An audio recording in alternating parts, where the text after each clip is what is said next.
हम मीनू झा प्रणाम करै छी समस्त मिथिलावासी के।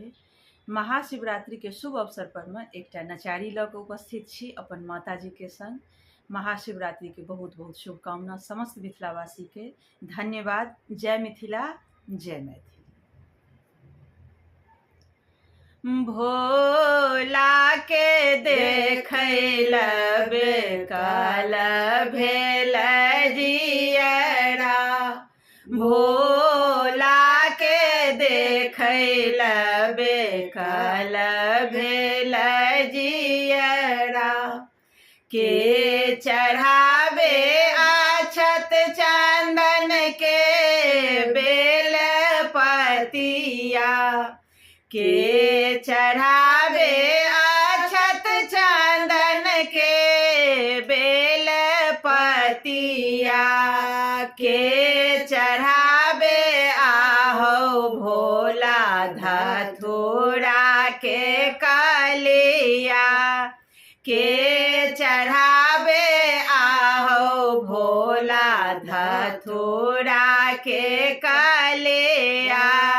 भोला के देखैल बेकाल भेल जियरा।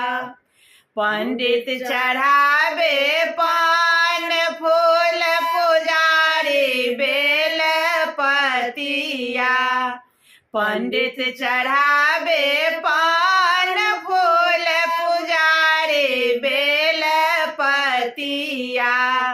हम चढ़ावे आहो भोला धतूरा के कलिया, हम चढ़ावे आहो भोला धतूरा के कलिया।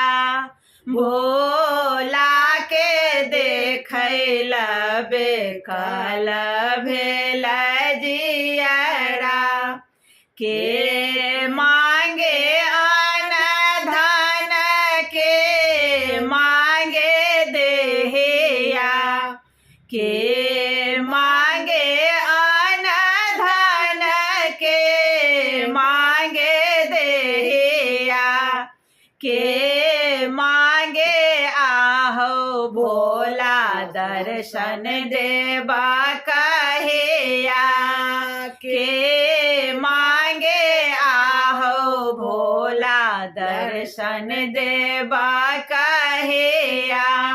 भोला के देखैल बेकाल भेल जियरा। पंडित मांगे अन्न धन पुजारी मांगे देहिया, पंडित मांगे अन्न धन पुजारी मांगे देहिया।